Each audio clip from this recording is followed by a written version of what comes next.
gentlemen, and thank you for joining me today on Peyton's Politics, where we discuss the promises, successes, and failures of those in office around us.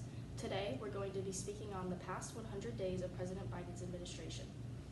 He has given us a lot to talk about, and we are lucky enough to be joined by a special guest. Please help me in welcoming the wonderful President Joe Biden. It is an honor to be with him today. How have you been? Doing very well. It is a pleasure to join you today. That's incredible. You look so excited to be here today.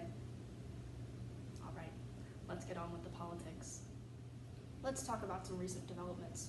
President Biden and his administration have released an executive order requiring the vaccination of all federal government employees. Would you like to give us a summary on that?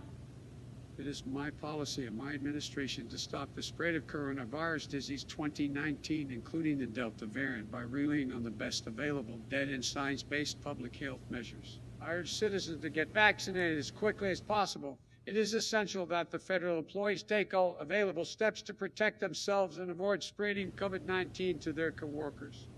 Now, there is word that there is a lawsuit being filed against the mandate. It is calling for the federal court to halt vaccination requirements under the grounds that it violates the First Amendment. Do you have anything to say about this? Well, obviously not everyone agrees to this order. However, the vaccines are becoming approved, and I feel that this is necessary for the well-being of our country. How and when will the government enforce this?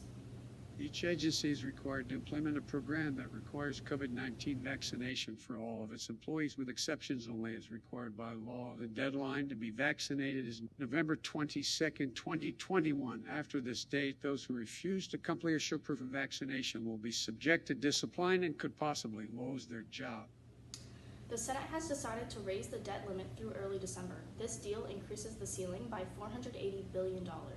Secretary Janet Yellen had given warning to the legislation that the government would run out of funding by October 18th if the debt limit was not raised.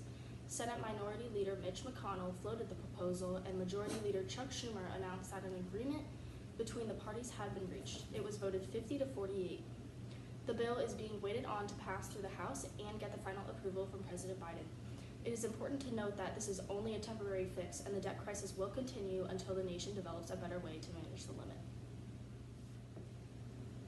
On Thursday, September 23rd, President Biden named 10 more nominees to the federal court bench.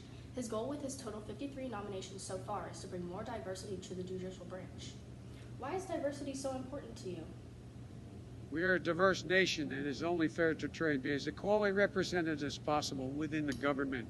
That's a great answer. Nearly 3/4 of those nominees are women, and they come from many different ethnic backgrounds. Biden is seeking professional diversity as well, so far appointing 17 former public defenders and 13 civil rights lawyers. In a statement from the White House, it was said that these choices continue to fulfill the president's promise to ensure that the nation's courts reflect the diversity that is one of our greatest assets as a country. As of October 7th, 16 of these nominees have been confirmed by Senate. As the program comes to an end today, I would like to once again thank you so much, President Joe Biden, for joining us today. Hey, thank you so much for having me. Thank you so much for tuning in to Politics with Peyton. I am so thankful that you joined us on the show today. I know that in person he looks a lot smaller than normal, but I think he's just nervous. But he was really excited to do this. Over communication, he was ecstatic. So we are very grateful that you are here with us today, Joe.